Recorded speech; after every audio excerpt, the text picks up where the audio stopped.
हैं दोस्तों, आज हम 19 दिसंबर 2024 विजन एस्टिमेट्स को सिंप्लीफाई करेंगे और आज के डिस्कशन के बेस पे ये आपके क्वेश्चन रहेंगे। ये प्रीलिम्स बेस्ड क्वेश्चन है और ये मेंस बेस्ड क्वेश्चन है, ठीक है। और जो कल हमने आपको क्वेश्चन दिए थे ये उसके आंसर्स है। चलिए सबसे पहले उसी को डिस्कस कर लेते हैं। तो सबसे पहला प्रीलिम्स बेस्ड क्वेश्चन देखते हैं जो कि सीबीआई के बेस पूछा गया था। कि सबसे पहले क्या पूछा था कि भाई सीबीआई को इस्टेब्लिश किया गया है by Delhi special police establishment act और ये एक स्टैट्यूटरी बॉडी है। तो गलत बात हो गई, राइट। हमने बात की थी कि सीबीआई ना ही स्टैट्यूटरी बॉडी है, ना ही कॉन्स्टिट्यूशनल बॉडी है और ना ही एग्जीक्यूटिव बॉडी है। ये सिर्फ एक एजेंसी है जिसको मिनिस्ट्री ऑफ होम अफेयर्स ने एस्टेब्लिश किया था और मिनिस्ट्री ऑफ पर्सनल के अंदर काम करता है। तो पहला ऑप्शन गलत हो गया। फिर वही दूसरा स्टेटमेंट है कि डायरेक्टर का जो सीबीआई होता है उनका टेन्यूर होता है 4 साल का। नहीं, गलत बात है। हमने पढ़ा था कि उनका टेन्यूर 2 साल का होता है और उसको फिर हम एक्सटेंड कर सकते हैं। 3 बार एक्सटेंशन हो सकता है 1-1 साल का और टोटल कितना टेन्यूर हो जाता है तो 5 साल का हो जाता है। और हमने देखा था कि हाँ भाई सीबीआई जो इंटरपोल है उसकी एक नेशनल एजेंसी की तरह हमारे यहाँ पे काम करती है। तो कौन सा आंसर सही हुआ? ये भी गलत है। तो ये एक लास्ट वाला सही हुआ। तो आंसर शुड बी ओनली 1। और जो मेंस बेस्ड क्वेश्चन था उसको देखते हैं। अभी देखो यहाँ पे ना छोटी मेरे से मिस्टेक हुई थी। ये ना 10 मार्कर है, 15 मार्कर नहीं है, ठीक है। क्वेश्चन क्या पूछा गया था कि भाई डिफरेंट टाइप्स ऑफ सब्सिडी कौन कौन सी है। सबसे पहले फार्मिंग एग्रीकल्चर की सब्सिडीज जो कि नेशनल लेवल पे और स्टेट लेवल पे दी जाती हो। तो सबसे पहला हमारा डायमेंशन क्या होना चाहिए जिसको एड्रेस करना है कि डिफरेंट टाइप्स ऑफ सब्सिडी लिखना है और नेशनल और स्टेट लेवल दोनों की लिखना है अगर आपको पता है तो। और दूसरा क्या एड्रेस करना था कि उन्होंने बोला था कि क्रिटिकली एनालाइज करना है। देखो किसी की बुक क्रिटिकली एनालाइज करने की बात बोले ना, फिर वो चाहे अच्छी चीज हो बुरी चीज हो कुछ भी बोला हो, आपको उसके हर एक डायमेंशन को टच करना होता है। जैसे क्रिटिक क्या होता है, क्रिटिक मतलब उसकी बुराई करना, राइट। तो इधर सब्सिडी की हमें बुराई करनी है कि भाई क्यों खराब है ये, पर ये बुराई करते वक्त ध्यान क्या रखना है, कौन से रेफरेंस के थ्रू करना है। रेफरेंस हमारा डिस्टॉर्शन कर से ये पैदा करता है, ठीक है। ओके, तो ये हमारा दूसरा डायमेंशन हो जाएगा, ठीक है। अभी आंसर को देखते हैं एक्चुअली में क्या हमने लिखा हुआ है। ये देखो मेरा आंसर है, हर बार मैं बोल रहा हूँ कि ऐसा नहीं है 100 आउट ऑफ 100 आंसर है, बट इससे आपको आइडिया आएगा कि कैसा लिखना चाहिए, ठीक है। सबसे पहले सब्सिडी की बात बोली गई है तो मुझे ये बताना है कि सब्सिडी क्या होती है या फिर सब्सिडी जरूरी क्यों है इंडिया के अंदर। तो मैंने हाईलाइट किया है कि भाई as per ministry of agriculture and farmer welfare 85% जितने जो हमारे फार्मर्स हैं वो स्मॉल एंड मार्जिनल है, इसीलिए सब्सिडी इंपॉर्टेंट रोल प्ले करती है। और ये मैं कहाँ से डेटा लेके आया हूँ, कल ही जो हमने डिस्कशन किया था उसी के अंदर लिखा हुआ था कि हमारे 85% जितने फार्मर्स है वो स्मॉल एंड मार्जिनल है, ठीक है। तो आप जो पढ़ रहे हो ना उसको याद रखिए, उसको यूज करना सीखिए। मैं कोशिश यही करता हूँ कि जो मैंने आपको बताया उसी को यूज करूँ और उससे आंसर लिखूँ ताकि आपको पता चले कि हमें कैसे यूज करना है। तो इस इंट्रोडक्शन के थ्रू आपने बता दिया कि भाई हाँ सब्सिडी का रिलेवेंस तो है, हमें जरूरी तो है, ठीक है। फिर डिफरेंट टाइप्स ऑफ सब्सिडी की बात कर दी हमने। देखो अलग अलग लिखिए कि जैसे पावर सेक्टर के अंदर पीएम कुसुम है, किसान ऊर्जा सुरक्षा एवं उत्थान योजना। फिर क्रेडिट सब्सिडी के अंदर भाई किसान क्रेडिट कार्ड स्कीम है, ये भी हमने बात की हुई है। फिर कैश सब्सिडी के अंदर पीएम किसान है, जिसमें हमने बात की थी कि भाई हम बढ़ाने वाले हैं, 6,000 दे रहे थे और उसको बढ़ा के बोल रहे हैं कि 12,000 जितना दे दो। हमने बात की हुई है, वही सारे हमने लिखे हुए हैं। फिर दूसरा कोलेटरल फ्री लोन जो बोल दिया कि भाई बढ़ा दो इसको और 2 लाख जितनी कर दो इक्विपमेंट और इंफ्रास्ट्रक्चर के लिए, ठीक है, 2L। और फिर यूरिया सब्सिडी भी लिख दी कि हाँ भाई यूरिया के ऊपर भी सब्सिडी दी जाती है, जो डिफरेंट सब्सिडीज होगी। देखो यहाँ पे ना एक छोटी सी मेरी गलती है। पूछा क्या गया था कि नेशनल लेवल पे और स्टेट लेवल पे दोनों पे बतानी है। मैंने यहाँ पे कोई भी स्टेट लेवल वाली नहीं बताई है, जानबूझ के नहीं बताई क्योंकि मुझे आती ही नहीं थी, मुझे पता ही नहीं था, इसलिए मैं नहीं बता पाया। तो देखो आपको अगर नई चीज आती है ना तो उसको हाईलाइट मत करो। यहाँ पे मैं अगर एक जगह पे भी लिख देता ना कि भाई नेशनल लेवल की ये है या फिर सेंटर की ये है तो एग्जामिनर को हाईलाइट हो जाता है कि अच्छा इसने तो जानबूझ के नहीं लिखा है। तो ऐसा मत करो, अगर आपको नहीं आता है ना तो उस तरीके से दिखाओ कि आपने सही लिखा है। स्टेट लेवल की देखो मुझे एक ही आती थी सिर्फ, और वो है ओडिशा की कालिया, बाकी कुछ भी नहीं पता था। तो आप ये इन शॉर्ट इस तरीके से यूज कर सकते हैं, ठीक है। और डायग्राम कैसे बनाना है ये भी देख लीजिए कि भाई 5 पॉइंट थे मेरे पास तो मैंने ऐसे 5 वाला डायग्राम बना दिया। फिर नीचे टाइप्स की तो बात कर ली हमने, अब ये कैसे डिस्टॉर्शन पैदा करता है, ठीक है। तो सबसे पहले तो इनइक्वालिटी है। यहाँ पे भी ज्यादातर तो जो भी सब्सिडी का बेनिफिट होता है ना वो जो इंडिया के नॉर्थ वेस्टर्न रीजन के जो स्टेट्स हैं पंजाब हरियाणा उधर चला जाता है, और जो सेंट्रल रीजन पे है महाराष्ट्र कर्नाटका के जो अपर एरिया विदर्भ में आता है उनको मिलता ही नहीं है। तो ये भी एक इशू है कि भाई सब्सिडी तो है बस उसका डिस्ट्रीब्यूशन इनइक्वल है एकदम ही। और देखो ये नहीं लिखना हो तो आप दूसरा लिख सकते हो कि जितने भी बेनिफिट्स होते हैं ना वो लार्ज फार्मर्स को मिल जाते हैं ज्यादा, जबकि जो स्मॉल फार्मर्स होते हैं वो उतना बेनिफिट उठा ही नहीं पाते हैं। तो ये भी एक पॉइंट हो सकता है, ठीक है। आगे दूसरा, ओवर यूज ऑफ फर्टिलाइजर्स। अभी देखो मैंने लिंकेजेस किए हैं कि मैंने यहाँ पे यूरिया का यूज किया था, तो उसी को मैंने चैलेंज में डाला कि फर्टिलाइजर का ओवर यूज करते हैं, जैसे कि ओवर यूज ऑफ यूरिया, जिससे ही फार्म फील्ड की यील्ड पे इम्पैक्ट पड़ता है और वो खराब हो जाती है। फिर देखो मैंने यहाँ पे एमएसपी का पॉइंट लिखा। अभी देखो ये मेरी हल्की सी गलती, मैंने एमएसपी का पॉइंट तो लिखा कि एमएसपी की वजह से हम मोनोकल्चर की ओर जा रहे हैं, क्योंकि कुछ ही क्रॉप उगाते हैं कि भाई जिसमें एमएसपी मिल रहा है उसी को भाई हम उगाते हैं। जबकि मुझे, अगर मैं एमएसपी लिखने वाला हूँ तो यहाँ पे भी एमएसपी मेंशन करना चाहिए, तब पता चलेगा कि हाँ भाई एमएसपी सब्सिडी है और उसका बुरा इम्पैक्ट ये पड़ रहा है। तो आपका एक प्रॉपर कोहेरेंस मेंटेन होता है कि हाँ भाई आंसर एकदम परफेक्टली लिखा हुआ है।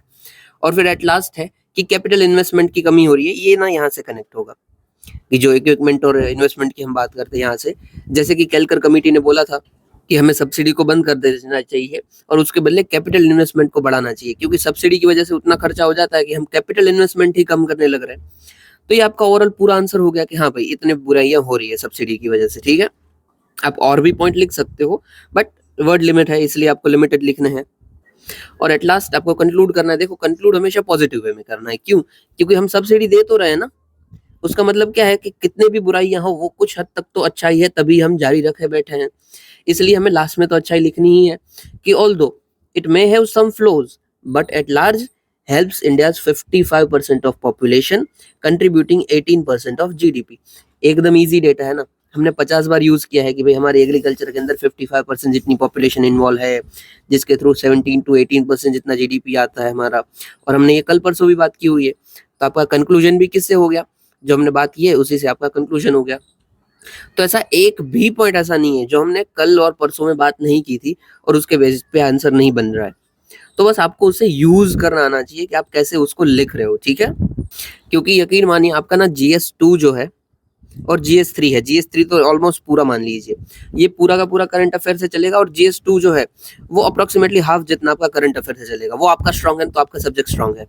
और हालांकि हर जगह आप उसके पॉइंट्स को तो यूज कर ही सकते हो, चाहे कोई सा भी सब्जेक्ट ऑप्शनल भी क्यों ना हो, आपका करंट स्ट्रांग है तो आप उसको यूज तो कर ही सकते हो, ठीक है।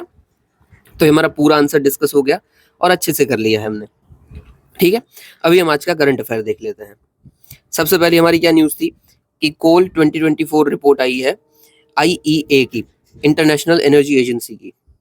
देखो रिपोर्ट में क्या बोला गया है कि जो एडवांस इकोनॉमीज है, ठीक है, जैसे कि यूरोपियन स्टेट्स हो गए, ठीक है, नॉर्थ अमेरिका के स्टेट्स हो गए, वहां पे तो जो कोल का यूज है ना वो कम होने वाला है, डिमांड कम होने वाली है। जबकि जो इमर्जिंग इकोनॉमी है जैसे कि इंडिया, चाइना, इंडोनेशिया, वहां पे कोल की डिमांड और भी बढ़ने वाली है।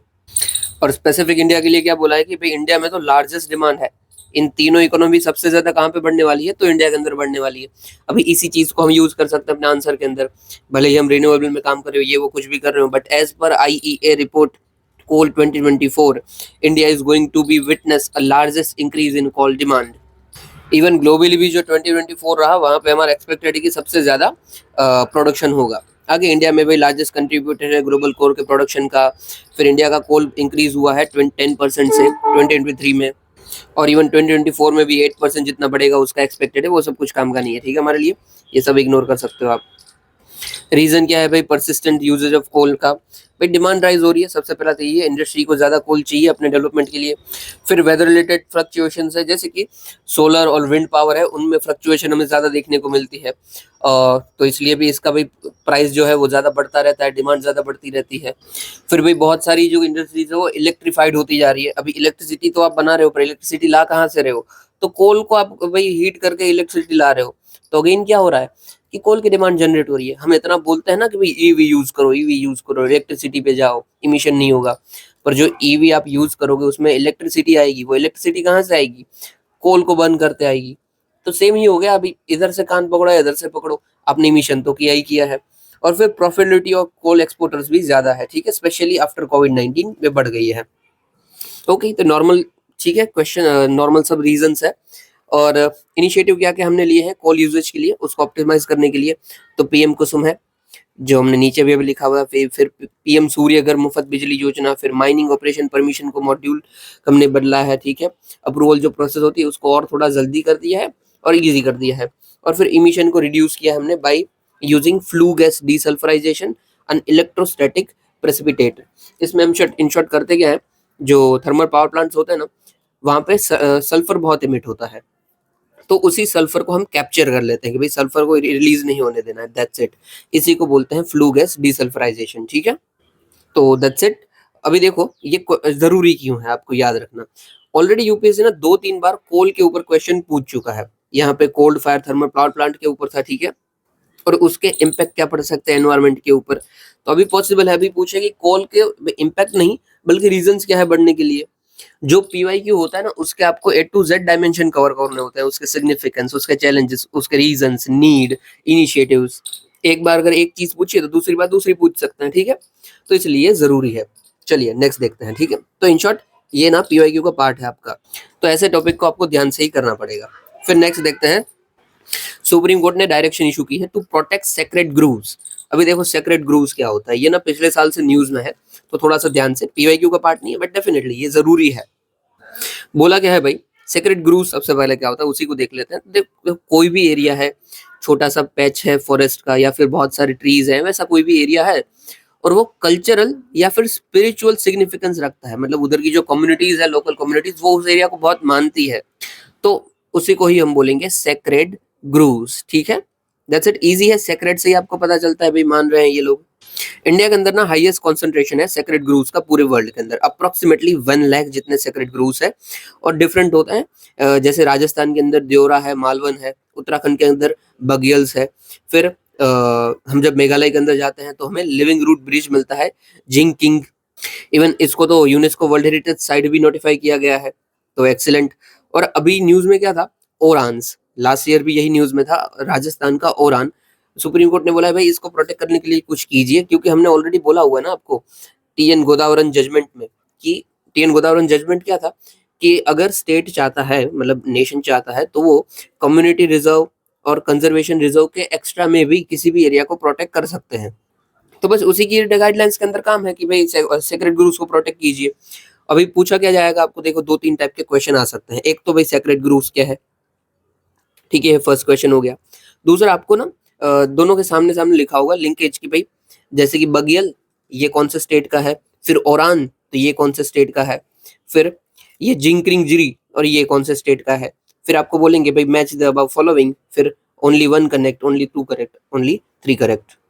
तो आपको जो न्यूज में हो ना वो पता होना चाहिए, ठीक है। ओके, जो सेक्रेड ग्रूव्स है उसको प्रोटेक्शन जो किसके थ्रू मिल सकता है, तो वाइल्ड लाइफ प्रोटेक्शन एक्ट 1972 से मिल सकता है, जिसके थ्रू हम कम्युनिटी रिजर्व को भी प्रोटेक्शन देते हैं।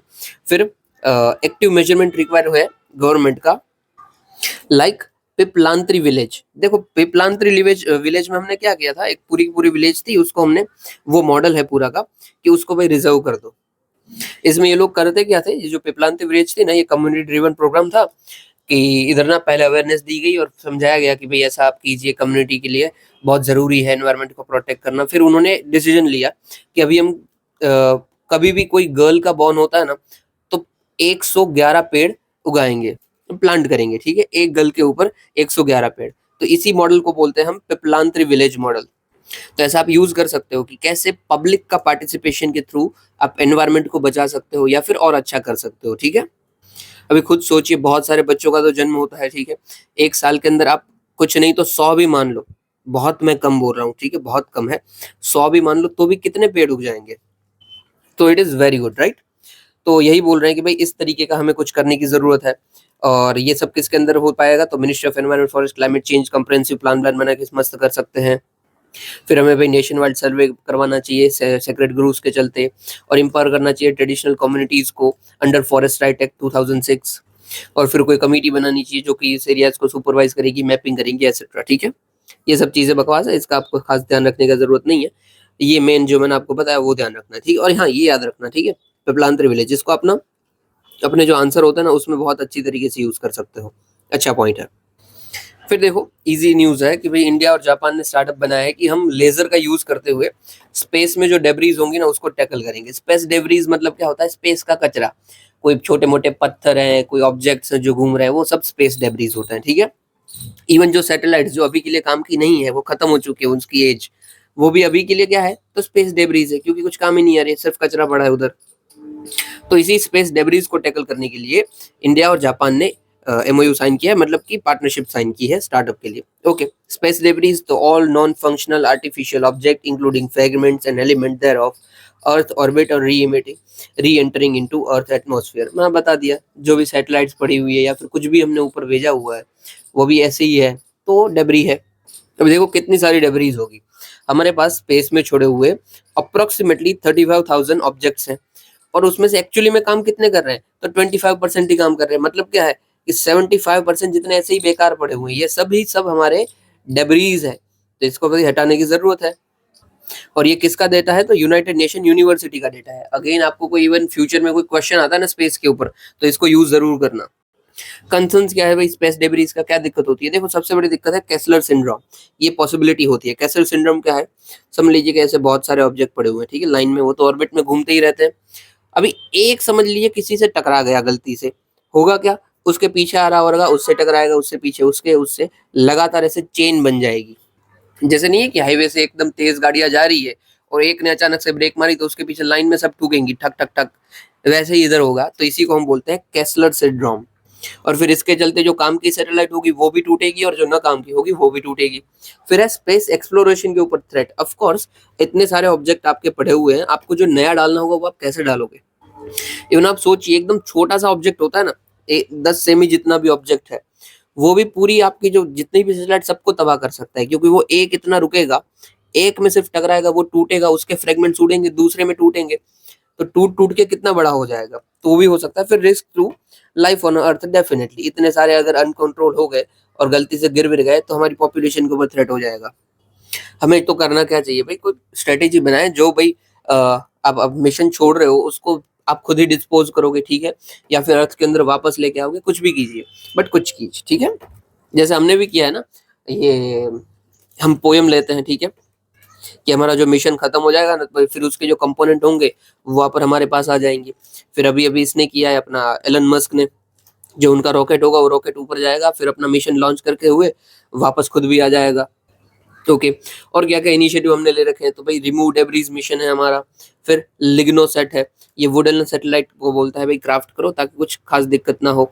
फिर यूएन लाइबिलिटी कन्वेंशन है जो अगेन इसकी ही बात करता है। फिर यूएन रजिस्ट्रेशन कन्वेंशन है, और इंडिया का पर्टिकुलर हम देखें तो प्रोजेक्ट नेत्र है, network for space object tracking analysis and debris free space mission है, और अभी के लिए क्या है जो जापान के साथ में पार्टनरशिप की वो भी है। ओके, चलिए आगे बढ़ते हैं। क्यों जरूरी है, क्योंकि हर साल स्पेस के ऊपर एक क्वेश्चन होता है, और अभी के लिए स्पेस डेब्रीज के ऊपर कोई क्वेश्चन नहीं पूछा गया है, तो हमारा फर्ज बनता है कि हम याद कर लेते हैं, बाकी पूछा जाए तो ठीक, ना पूछा जाए तो भी ठीक।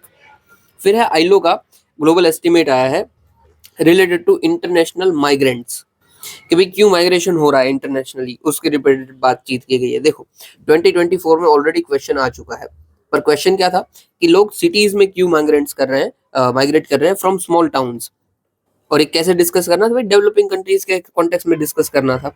अभी यहाँ के क्या बोल रही है, इंटरनेशनल माइग्रेशन क्यों हो रहा है, तो कुछ कुछ लिंकेज ना सेम आप लिख सकते हो, पूरा नहीं जाएगा डेफिनेटली। देखो सबसे पहले तो भाई इंटरनेशनल माइग्रेंट्स कितना है, तो 285 मिलियन जितने हैं, और इसमें से भी 255 जितने तो ऐसे हैं जो वर्किंग एज पॉपुलेशन का पार्ट है, मतलब 15 साल से बड़े हैं और 59 से छोटे हैं। तो ठीक है भाई, हमें पता चल रहा है कि क्यों माइग्रेंट हो रहे हैं। इसमें से वुमन कितने हैं, तो 38% जितनी वुमन है, और मेन है 61% जितने।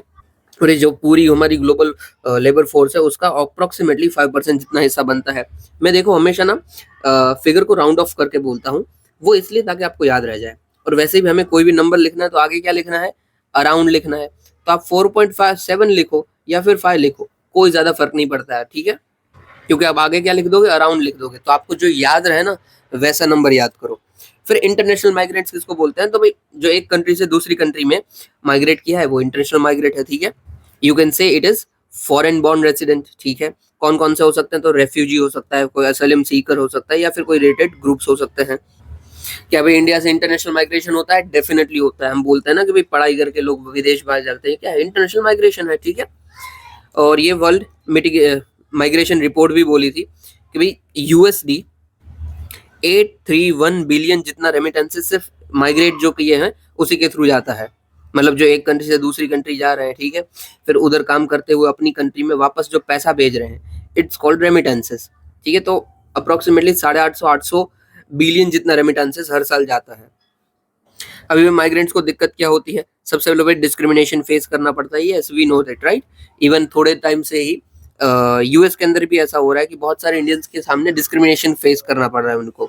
फिर कॉन्फ्लिक्ट हो सकती है, जैसे रशिया यूक्रेन की कॉन्फ्लिक्ट हो गई, मिडिल ईस्ट में क्राइसिस जो चल रहे हैं, ये सब अगर आप माइग्रेंट की और उधर ऐसा कुछ हो जाता है तो कितनी दिक्कत है भाई। इसीलिए तो इंडिया को बार बार रेस्क्यू ऑपरेशंस करने पड़ते हैं। फिर access to health care and social protection, yes हर जगह ये नहीं मिलता है। आप खुद सोचिए कोविड-19 आया था तो कंट्री क्या चाहेगी, जो पहले माइग्रेंट्स आए हैं उसको हम वैक्सीन दें या फिर जो हमारे नेटिव है उनको वैक्सीन दें, डेफिनेटली राइट। फिर है जेनोफोबिया, हॉस्टिलिटी टुवर्ड्स फॉरेनर। ये ना वर्ड आपको यूज करना है, जेनोफोबिया, ये सब इजी वर्ड्स होते हैं पर यूज नहीं होते हैं, तो आपको यूज करना है।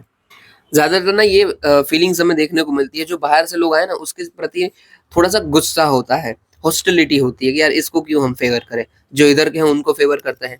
ये सिर्फ इंटरनेशनली नहीं, इवन स्टेट्स के बीच में भी देखने को मिलता है। समझ लीजिए फॉर एग्जाम्पल, अगर यूपी या बिहार का कोई पर्सन है, वो महाराष्ट्र के अंदर काम कर रहा है, तो भी उनको कभी यार डिस्क्रिमिनेशन फेस करना पड़ता है कि यार ये तो बाहर के हैं।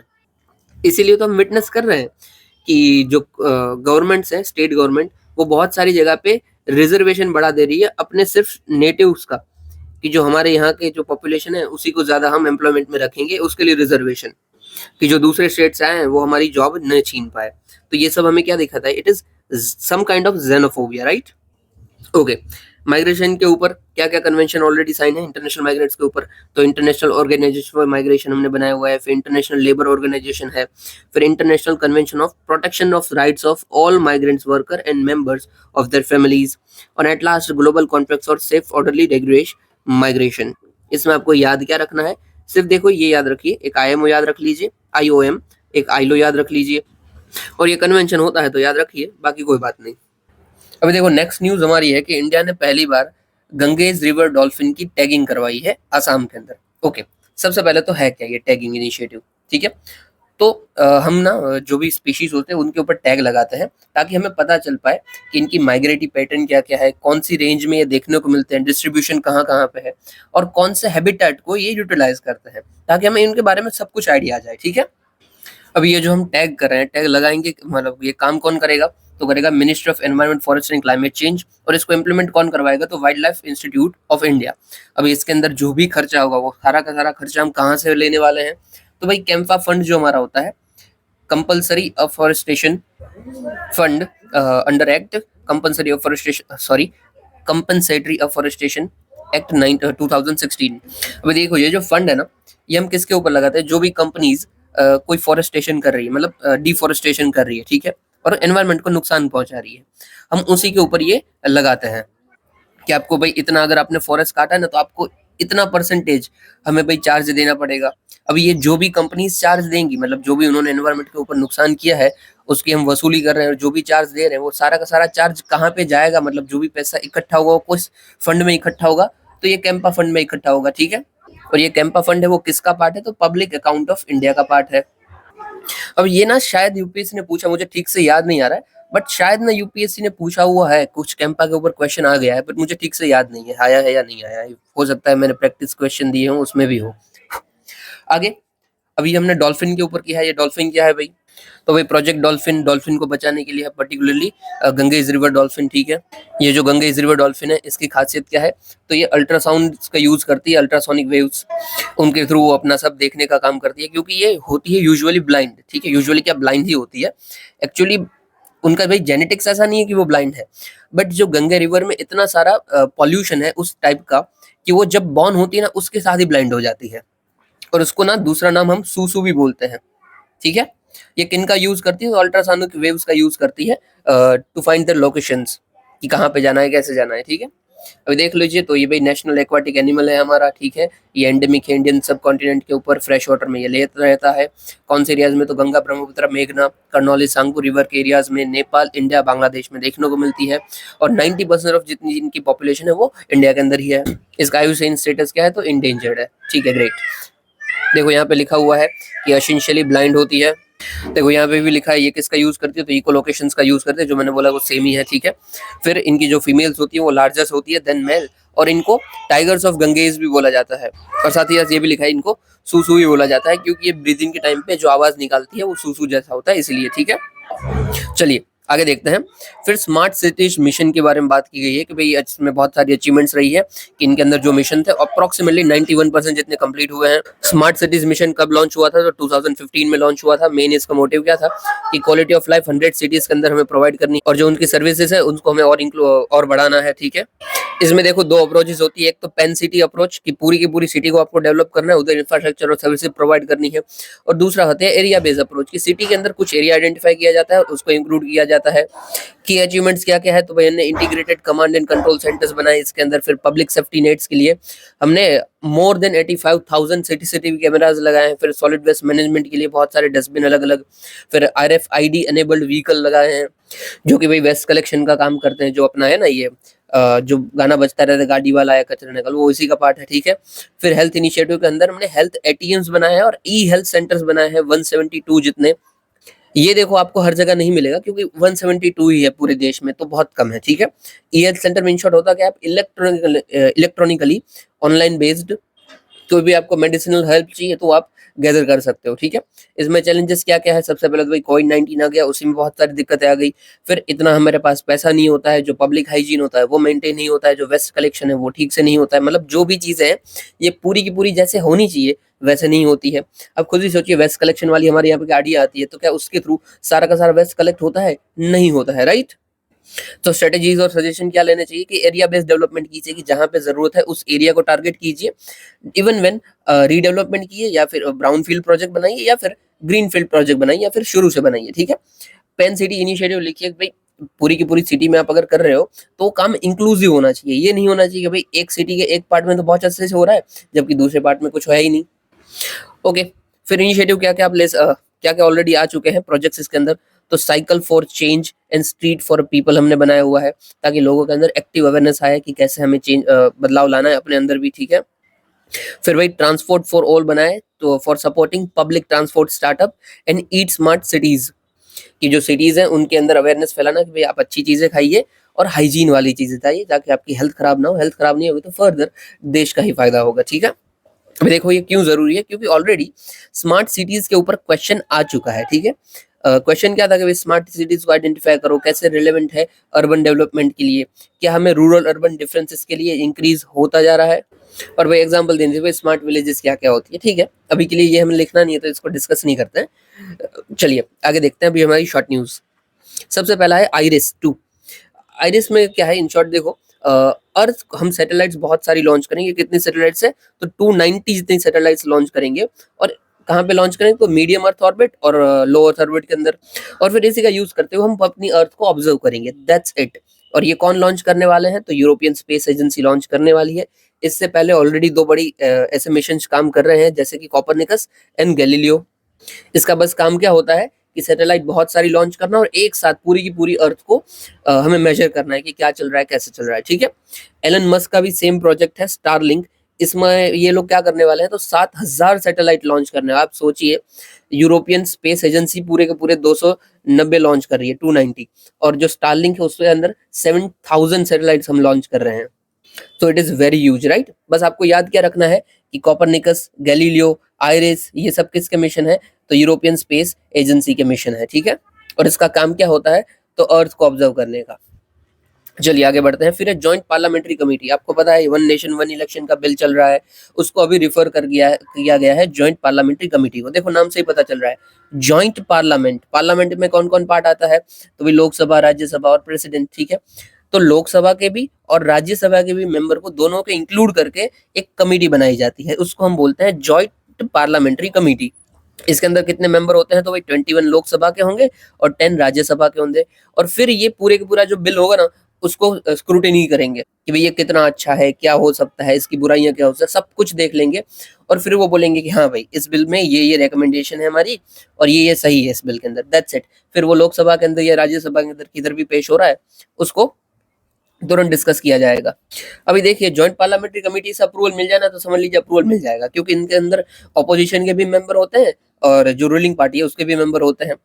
ठीक है, चलो देखते हैं जॉइंट पार्लियामेंट्री कमेटी। ये एक एडहॉक बॉडी है।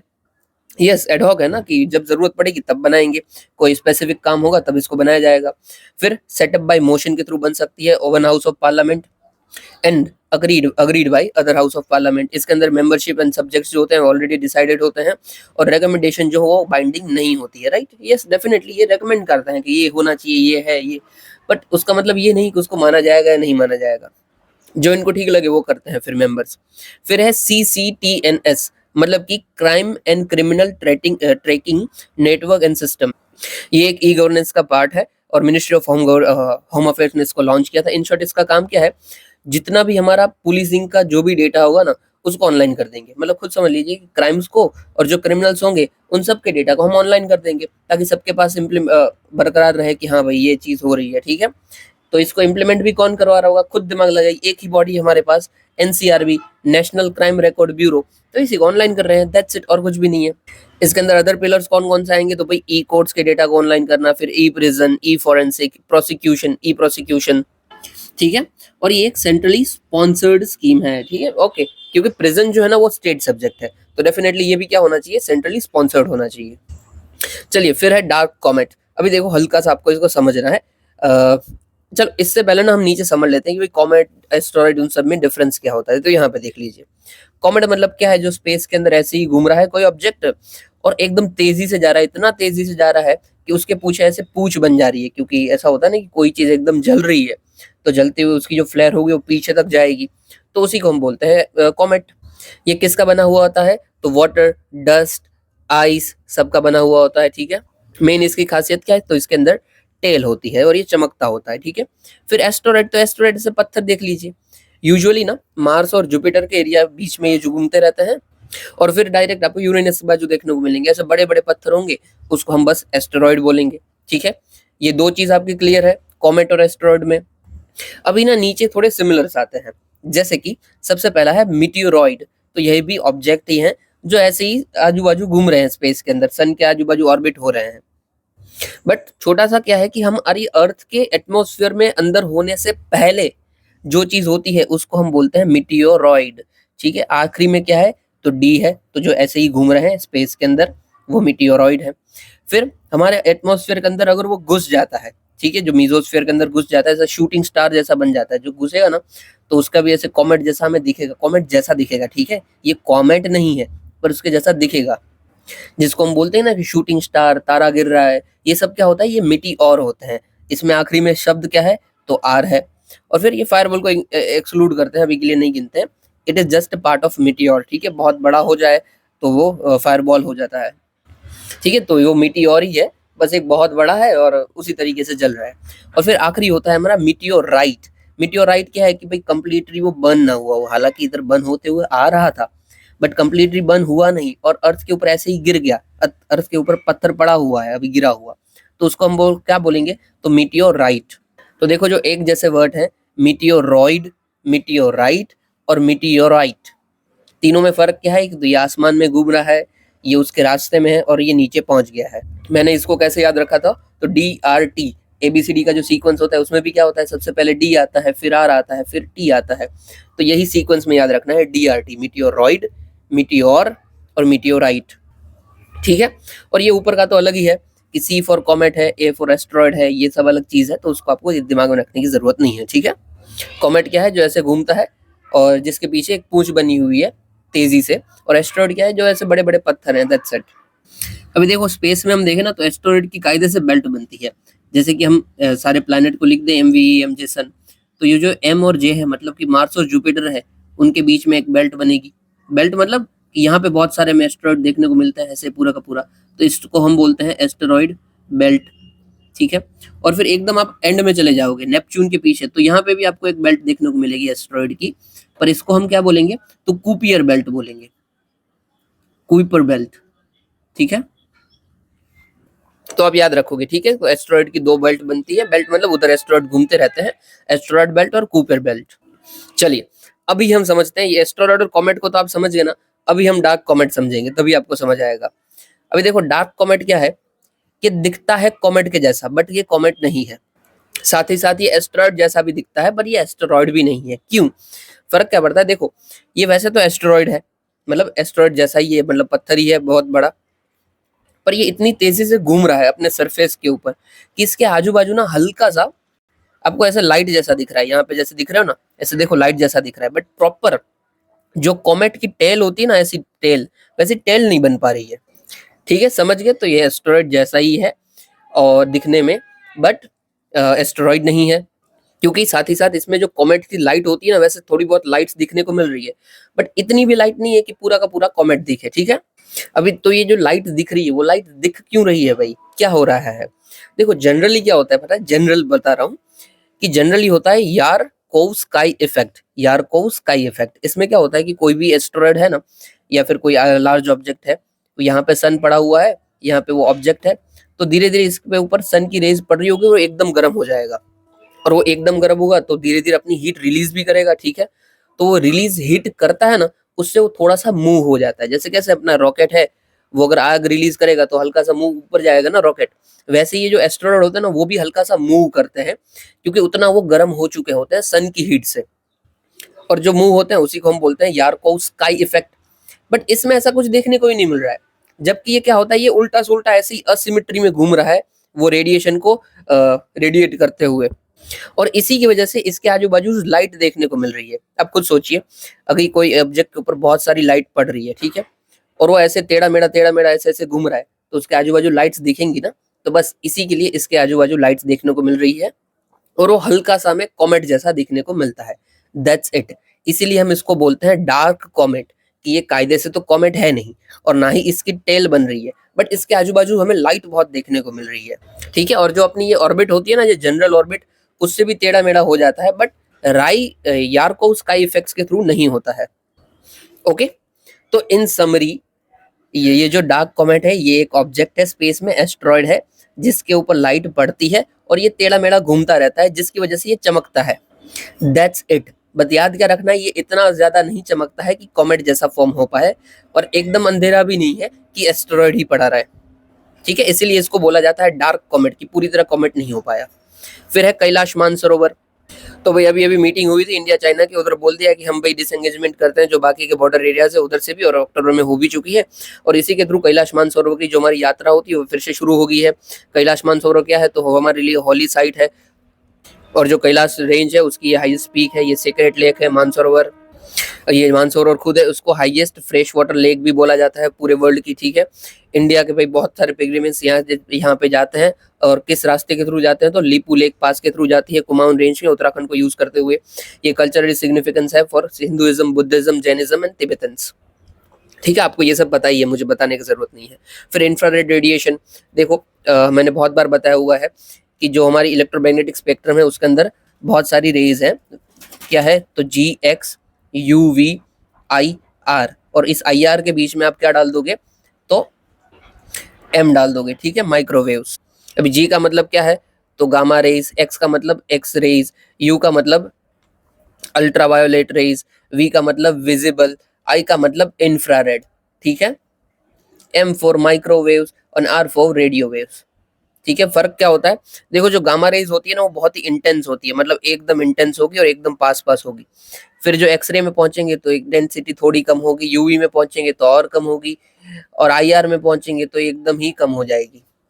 तो आप यहाँ पे देख क्या रहे हो, जैसे जैसे हम ज्यादा इंटेंस अगर रेज होती है ना, तो उसके बीच का डिस्टेंस एकदम कम होता है, क्योंकि वो इंटेंस है, एकदम फ्रीक्वेंट है। ठीक है, जबकि जैसे जैसे आप इंटेंसिटी स्लो हो जाती है, मतलब अभी फ्रीक्वेंसी कम हो गई है, फ्रीक्वेंसी कम मतलब जो उनके दो वेवलेंथ के बीच की जगह है वो कम हो गई है। ठीक है, कम क्या, ज्यादा हो गई है। ठीक है, तो ये ऐसा थोड़ा स्लो हो जाएगा, उसकी इंटेंसिटी कम बट उसकी वेवलेंथ ज्यादा।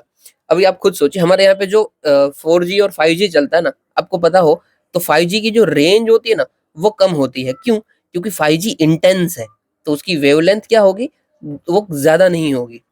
और 4G है तो उसकी ना रेंज ज्यादा होगी। क्यों? क्योंकि वो 4G से 5G से कम इंटेंस है, तो उसकी वेवलेंथ ज्यादा होगी, और जिसकी वेवलेंथ ज्यादा वो उतना दूर तक ट्रैवल कर पाएगा। ठीक है, बस इतना ही आपको समझना था। और अभी हम बात कर रहे हैं, वो कौन सी बात कर रहे हैं, किसकी कर रहे हैं, तो इंफ्रारेड की बात कर रहे हैं। चलिए, इंफ्रारेड रेडिएशन, तो भाई सन जो भी रेडिएशन करता है उसमें 50% जितना इंफ्रारेड होता है। ये किसके बीच में पड़ता है, तो विजिबल और माइक्रोवेव्स के बीच में पड़ता है, ये हमने देख लिया नीचे। और भाई ग्रीन हाउस गैसेस जो होते हैं वो इसी को ऑब्जर्व कर लेते हैं और अर्थ को गर्म करते रहते हैं। ठीक है, ये यूपीएससी ने पूछा भी हुआ है, 23 में भी पूछा था, 24 में भी पूछा था, 23 में डायरेक्टली था, 24 में इनडायरेक्टली था। न्यूज़ में क्यों था भाई? अभी हमने इसी को स्टडी करने के लिए एक एक इनको कंट्रोल रेगुलेट करके लिए इनके लिए हमने केमिकल बनाया है हेक्सागोनल बोरन नाइट्रेट, बस इसलिए ये न्यूज़ में था। पढ़ाइए, और कुछ काम का नहीं है। फिर है national commission for minority education institute. तो भाई ये एक कॉसी जुडिशियल बॉडी है, मतलब ठीक है, जजमेंट भी ये प्रोवाइड करती है ऐसे सिविल कोर्ट के जितनी इसके पास पावर होती है। इसको कौन सी एक्ट के थ्रू बनाया है? तो national commission for minority education act 2004 के अंदर बनाया हुआ है।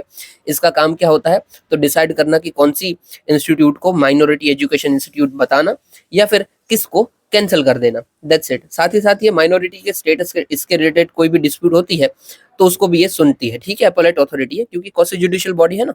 और इसका एम क्या होता है? तो सेफगार्ड करना आर्टिकल 30 क्लॉज 1 को, जो कि लिंग्विस्टिक एंड रिलीजियस माइनॉरिटीज के फंडामेंटल राइट को देखता है, ठीक है, related to definitely education institutes. चलिए फिर नेक्स्ट देखते हैं। अभी देखो क्या ये जरूरी है, याद रखना ये जरूरी है, कभी भी इसके ऊपर क्वेश्चन पूछा जा सकता है। फिर है वर्मन थेरेपी। तो देखो आपके नर्व्स या फिर आपके जॉइंट्स ऑर्गन में कोई दिक्कत है या फिर वो दर्द कर रहे हैं तो उनको ठीक करने के लिए वर्मम थेरेपी है। अब ये वर्मम है क्या? It is actually martial arts, ठीक है। साउदर्न स्टेट्स का ये मार्शल आर्ट्स है। आप वीडियो देख लेना, अगर आपको देखना हो सिर्फ यूट्यूब पे 2-3 सेकंड का देख लो, आपको पता चलेगा ये मार्शल आर्ट्स है। बस इस तरीके से इसको परफॉर्म किया जाता है कि ये एक एक्सरसाइज जैसा हो जाता है, और इसी एक्सरसाइज के थ्रू आपके जॉइंट्स बॉइंट्स कोई दिक्कत विक्कत है तो वो ठीक हो सकता है, दैट्स इट। तो अभी अभी इस वर्मन थेरेपी को यूज करते हुए हमने एक गिनीज वर्ल्ड रिकॉर्ड रजिस्टर किया है कि हमने 5-6-7 इंडिविजुअल्स को इससे ये थेरेपी प्रोवाइड की थी, ठीक है। ये जो वर्मन थेरेपी है किसका पार्ट है? तो ये सिद्धा सिस्टम ऑफ मेडिसिन का ये पार्ट है। और कौन कौन सी हमारी मेडिसिन सिस्टम है? तो भाई यूनानी है, ठीक है। फिर है सोवा रिक्पा, सोवा रिक्पा। फिर भाई आयुर्वेदा है, ये तो आपको पता ही है। फिर भाई योगा है, ये भी आपको पता है। और फिर ये सिद्धा। ओके, याद रखना वर्मम किसके लिए काम आता है, ठीक है।